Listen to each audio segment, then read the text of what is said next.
At pagkatapos pong maglaro ng baby Aaron natin, nakita na lang ng mami na nagliligpit siya ng kusa. Ang bait talaga ng baby Aaron natin.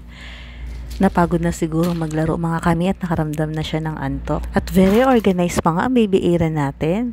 Pinagsama-sama niya po talaga ang mga Minecraft toys at saka yung blocks. Very good baby, good job! Dahil dyan, may palakpak ang baby ko. I love you!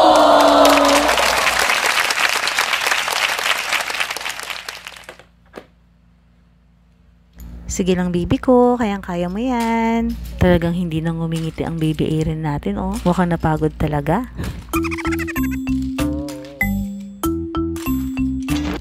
Naku, ayaw na rin lumingin ng baby ko kay mommy. I love you!